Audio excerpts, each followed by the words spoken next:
Here we were, traveling through the most beautiful, picturesque landscape I had ever seen. There was no direction other than the brown, furry hide of the horse below me that I could have set my eyes on that wouldn't have been lush greenery.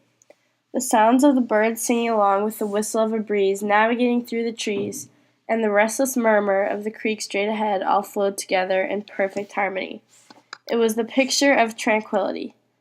And yet my heart was pounding through my chest, and I could feel the intense tingling, shaking sensation throughout my entire body. I was absolutely terrified. But how did I get to this point? Well, it all started on the second day of our family vacation in Whistler, Blackcomb, Canada. My dad is a firm believer in the active vacation, where there is little to no relaxation involved, and our schedule completely consists of various excursions and activities. On this particular day, he gave us 3 options of exploring the resort, either hiking, mountain biking, or horseback riding. While my 2 brothers opted for the more vigorous options of hiking and biking, I, of course, had my mindset on the method that involved the least amount of physical exertion. So horseback riding it was. However, I could not reveal my secret motives behind my decision, so I had to convince my family otherwise. I pitched a spew of utter bullshit of why horseback riding would be fun and how we've never done it before, and finally I got a reluctant yes from my dad and brothers. I was feeling absolutely thrilled that I had successfully manipulated my family into taking the easy route. I wore an obnoxiously smug smile on my face the whole car ride to the horse stables. When we arrived, I was surprised to see not an organized set of closed-off stables, but a small pen holding about 25 horses who were freely feeding, walking, and grooming in close quarters.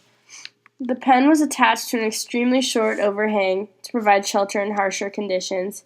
However, the horses were barely short enough to stand comfortably under it. We made our way into the pen and met the guide who would be leading us through the trails on the mountain for the day. As we were set up with helmets and our accompanying horses with saddles, I could feel my body tensing with anxiety. I did not share any affinity with horses whatsoever, and the fact that horses can sense your fear creeps me out. However, this was still better than a 5-hour hike, so I tried to keep my nervousness in check. However, I was right to be nervous, as things would soon take a turn for the ugly. At the precise moment it happened, I was fully on my horse along with my brother Peter. My dad was literally mid-hop onto his horse, and my other brother Cooper was still getting the helmet fitted by another employee. Our instructor was on her horse and ready to go. Everything was very relaxed and going smoothly. Then I'm aware of a sudden change in the atmosphere of the pen. The horses all seemed to stop what they were doing and radiate with tension.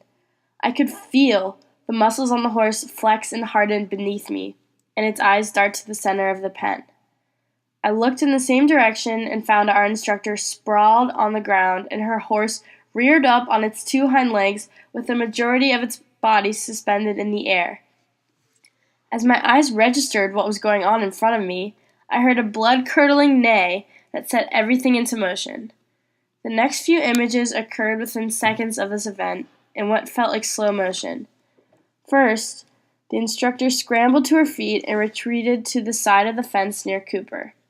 My dad jumped nearly 6 feet off his horse and sprinted to accompany them, leaving Peter and I on our horses, defenseless.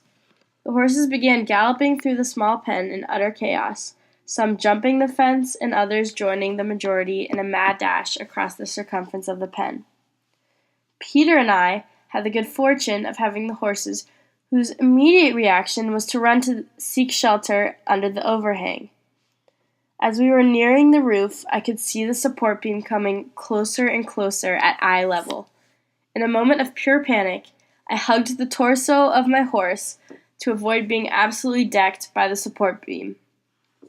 Peter, about to endure the same fate, decided to choose the same course of action and hugged the horse for dear life. It was only a minute or so of this chaos. However, it was enough to push me into a state of utter panic mixed with a crazy adrenaline rush. Once the instructor got it together, she ran through the actions to calm the horses down and to ease the tension in the pen. It did not take long for the horses to regain their composure. However, the same thing could not be said for my brothers and I. As I came down from my adrenaline rush, I felt my fight or flight instincts willing me to get the hell out of that demon horse hellhole, and I could no longer prolong the uncontrollable urge to cry. My dad ran up to us, semi-concerned and semi-amused, and I begged him to leave. However, my dad, using my own words against me, assured me that it would be fun and a new experience still. AKA, he had already paid and the ranch owners were not in the business of giving people refunds. So it was decided. We were to ride the horses that almost killed us across a mountainside. Awesome. The entire trip I prayed the horses would stay calm and collected, and I literally stopped breathing every time we crossed a creek or rocky path. I spent more time looking at the ground for objects or creatures that could potentially spook the horse than actually appreciating the beauty of the area we were in, which was the entire point of the trip itself. Long story short, don't be a lazy asshole like me.